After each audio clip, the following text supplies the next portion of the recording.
Ito iba naman to guys, ibang kulay. Ayan. Yan yung mga resulta guys. Oh. Ayan. Ano pala guys, sa ganito pala mga stainless, pag ganitong klase ang engraving mo, hindi ka pwedeng ano guys, dalawang pasada, dalawang ulit.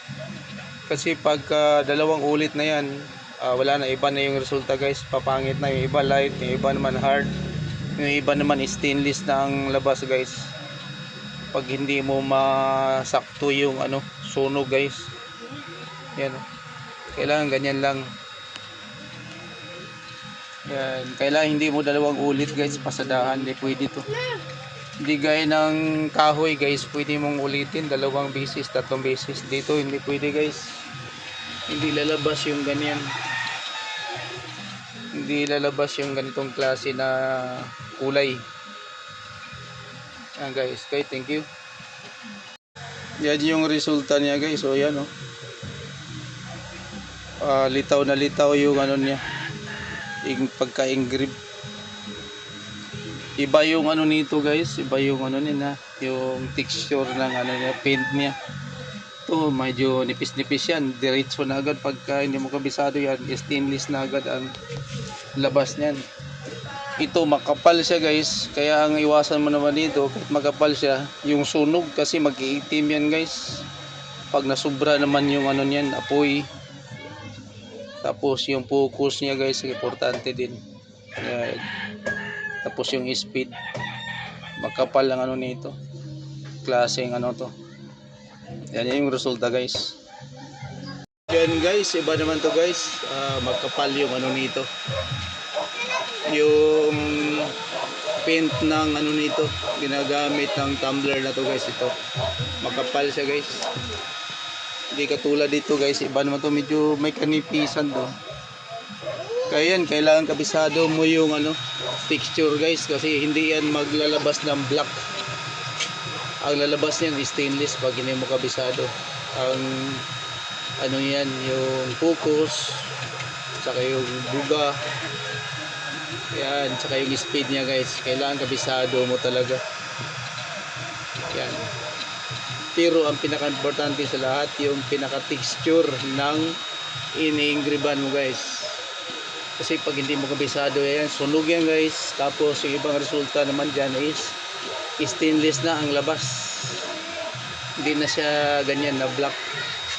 Pakita ko sa inyo yung kabuuhan yan mamaya guys. Guys, ito naman guys oh, iba naman yung ano nito, iba yung kapal ng ano nito, yung paint nito guys. Yan, kaysa dito guys, ito naman iba naman ang ano nito, iba rin ang ano nito guys, texture ng ano niya, paint. Ito iba rin ang paint ito, magkapal to. So yan lang guys, kailangan nyo kabisaduhin guys. Pakita ko sa inyo mamaya yung resulta guys. Magandang hapon guys, may konti akong i-share sa inyo guys.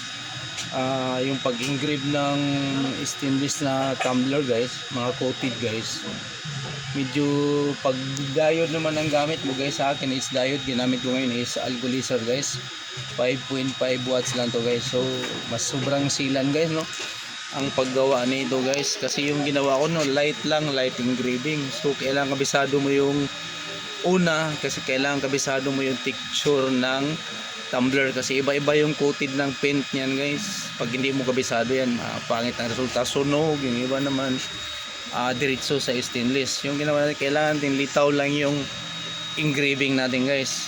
So kailangan kabisaduhin mo yung focus ng laser mo.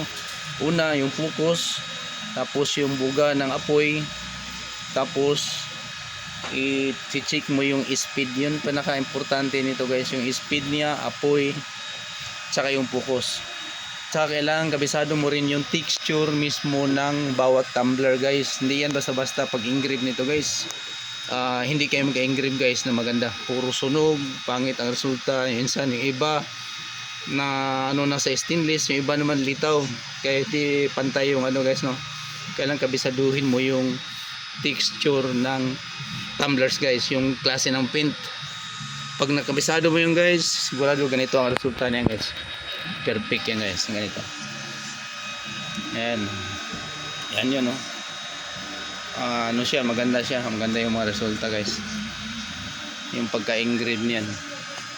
Alright guys, sana may natutunan kayo ng kalaman kahit konti sa akin.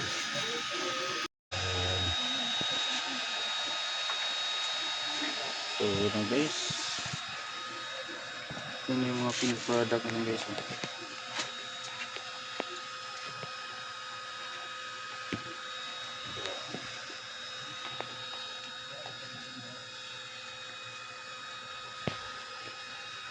Yan, light engraving yan guys. Ito guys, kailangan mo talaga dito makabisado mo yung ano, sunog ng ano mo, laser mo. Kasi pag hindi mo kabisado yung sunog ng laser mo, yung timplada, saka yung focus nito guys, hindi itim yan, ang lalabas yan stainless na agad guys. Yan, ganyan yan. Para hindi lalabas yung stainless, kailangan kabisado mo yung buga ng apoy saka yung hangin guys. Importante, at saka yung focus, tatlo lang naman. Yan, tapos na. Yan, tinan mo yung mga resulta guys. O yan, ayan, ano yung resulta natin guys. Ayan guys, engrave na naman tayo. Mga tumbler guys.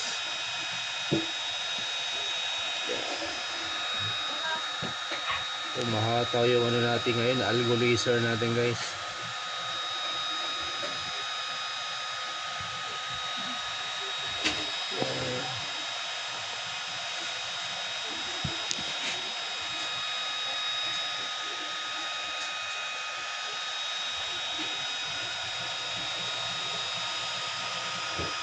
Guys, oh, ginawa natin dito para mas klaro guys. Light lang siya, light engraving yan guys, tawag niyan sa akin. Ayan. Ito na yun guys, oh.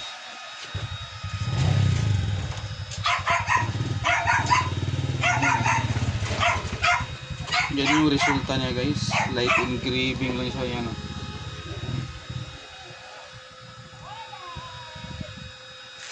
Yan guys, oh.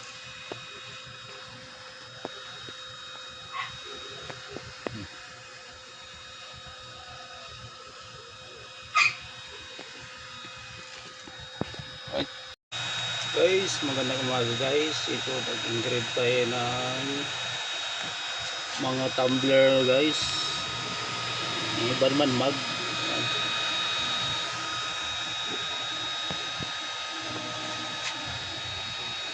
Yan.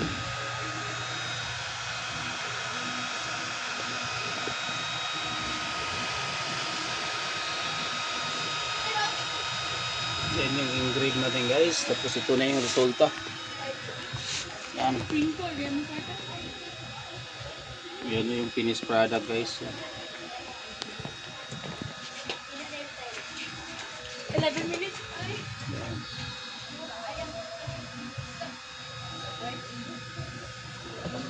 Marami to guys. Nasa 100 mahigit to. Pinagawa sa atin.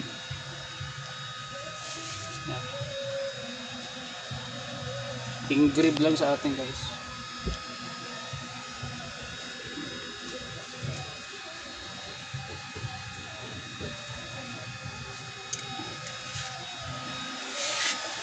Lapit na matapos.